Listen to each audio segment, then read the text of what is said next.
Hello everyone and welcome to today's video. We have a very exciting guest with us and we're going to talk about stress. Many of us know about stress and know that it can affect our lifestyle and our mental health and sometimes our skin, but we don't actually know the facts. So we have an expert today. This is Angelika. Hello. She has an MSc in psychology, an MSc in Organisational Psychology, a diploma in existential analysis. She's done research on how people are coping with stress during the pandemic, and she works with a charity called the Stress Project to help people overcome their psychological issues and problems with stress. So we're very lucky to have her, and I'm going to ask her some questions today, so stay tuned and keep watching. Thank you. Thank you for the introduction.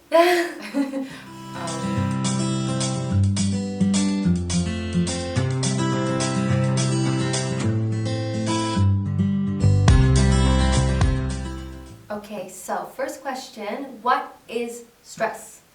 Okay, so what is stress? That's a very good question because, most of the time we don't really realize when we are stressed, right? So stress is a state of psychological strain in our body, in our mental state, and it could be caused by adverse event or demanding situation. When we think about stress, usually we think about something really bad.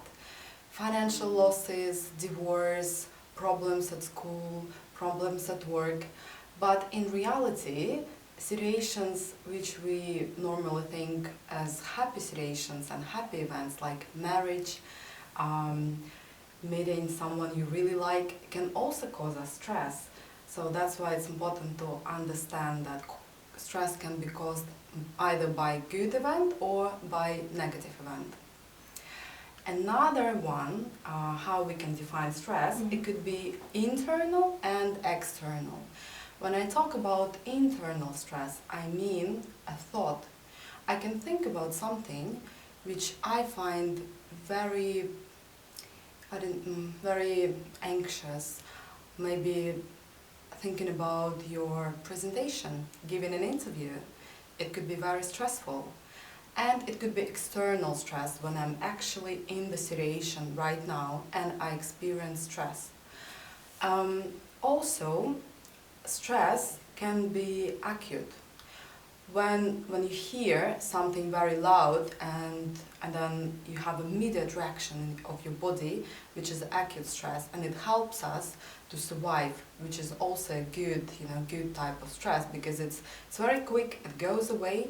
But then when it becomes chronic, when I'm constantly exposed to stress and my system is constantly reacting to it, then it becomes chronic, and that when it becomes a problem.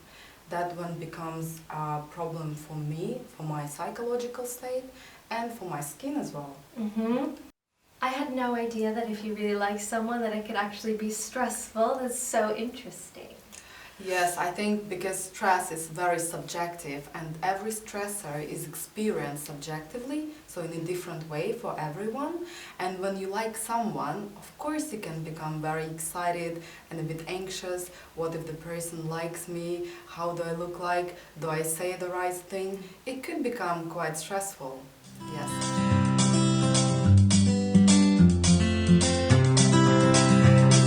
Because stress is so personal, what are some of the ways that I would know if maybe I'm experiencing stress? It's very important to understand and listen to yourself, listen to your body, observe yourself. And I would say that there are three major ways how you can identify that you're stressed. The first one is physical symptoms. You can look at yourself, the way you feel. Some people get problems and pain in their back, neck.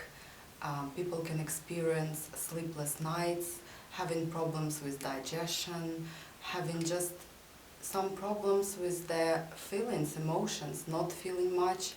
So there are lots of ways, you can really identify that you're stressed.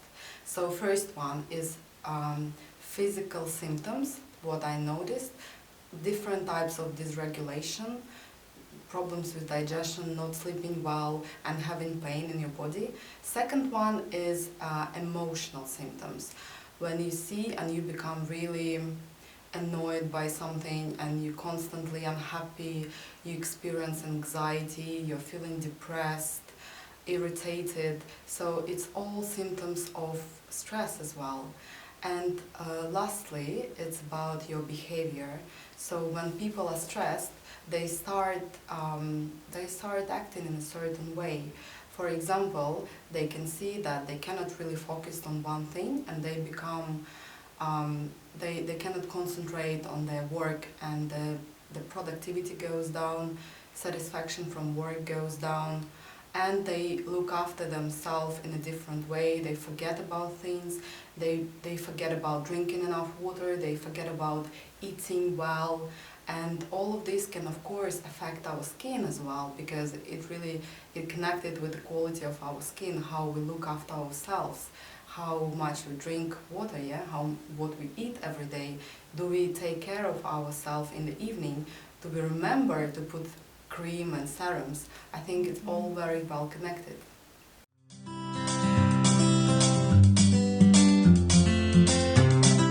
So does any of this show up on your skin maybe? Is there a clear link between our skin and stress? Definitely.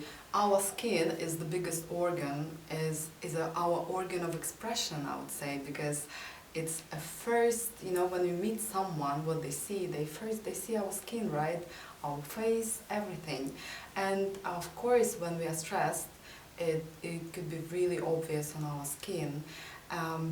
Around from 40 to 80% of people, when they go to dermatological clinic, they do experience psychological problems apparently. So there are different ways we can talk about this link about stress and skin. So the first one, when people, they have some psychological problems and it could affect our skin.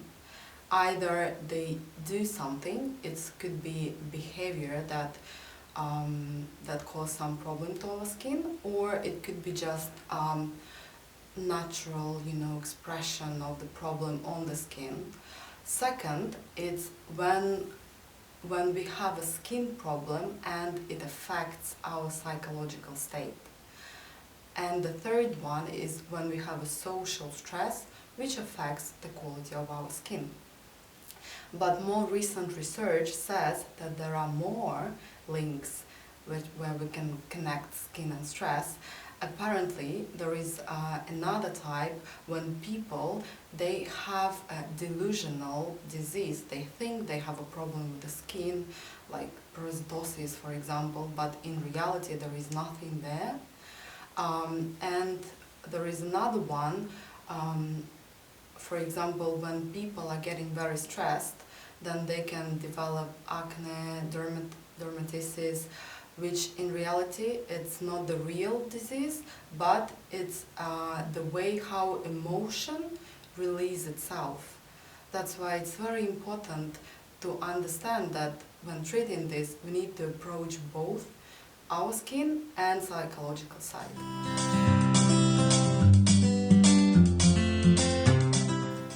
Okay, so why are we seeing effects on our skin, and more, what is actually happening in our body that's showing up on our skin? To answer this question, it's more important to understand the system of our body, the endocrine system. If you think that normally our body is like a well-oiled machine with hormones, but when we are stressed, our cortisol level goes up. Cortisol is a hormone of stress. This is how we call it, right? And when it goes up, it affects our the level of sebum, which can make our skin more oily, or on the opposite, drier. And of course, it can become a reason of acne or sensitivity of our skin. Also, stress provokes some pro-inflammatory and immune suppression processes in our body, and it's another reason why it can affect the quality of our skin and become a reason of skin disease.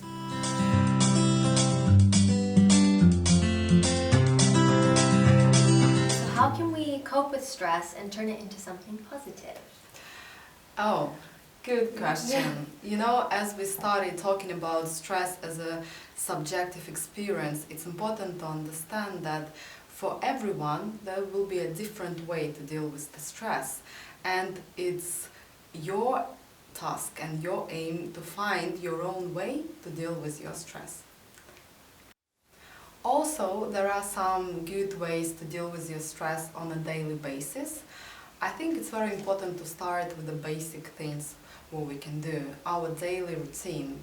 It's very important to sleep well. So number one, sleep well. Make sure you have a room which is dark, have fresh air, you don't use your phone at least 1 hour before you go to bed.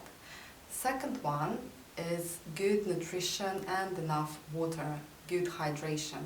It's very important because when you're stressed, you just don't think about it. You forget drinking water, you forget eating on time, so it's very important. The third one is about balance in life between your work and relaxation. So once you've done something, don't forget to include in your timetable time when you can just relax. Number four is relaxation. So decide for yourself what works for you. Try different things. It could be either meditation, or you just need to go for a walk, or maybe watch something relaxing. Find for yourself what is your way to relax. And the last one, self-care. Remember about it, about yourself. Make sure you have good relationship with yourself and have something you do every day for yourself, for your skin, for your body. So those are five ways to deal with your stress.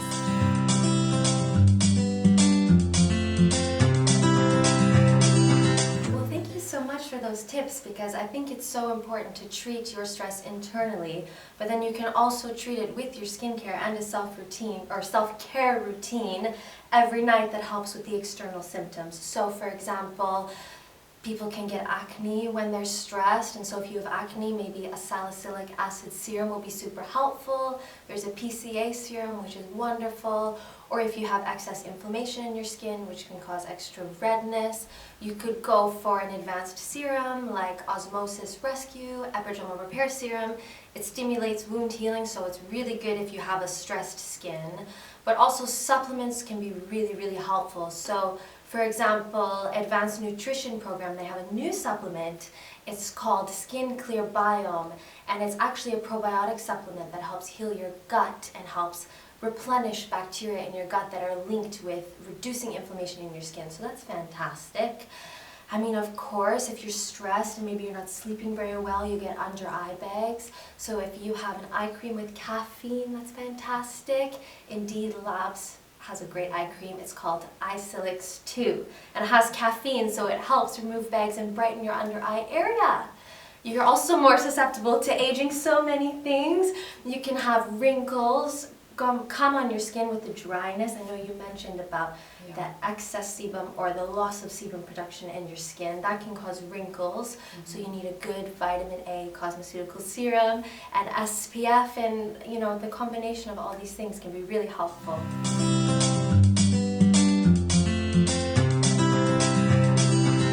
So, Angelika, what does beauty mean for you?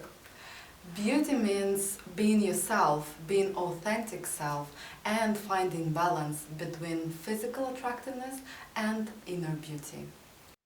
Okay, so that's it for today. Thank you so much for watching, and thank you so much for coming. Thank you. I learned so much, and it's so interesting, I mean, for me, and I hope everyone else, like how much stress is involved in our day-to-day lives. But if we didn't answer anything today, or you have any more questions for Angelika, you can always leave a comment below. We'll keep an eye out for those.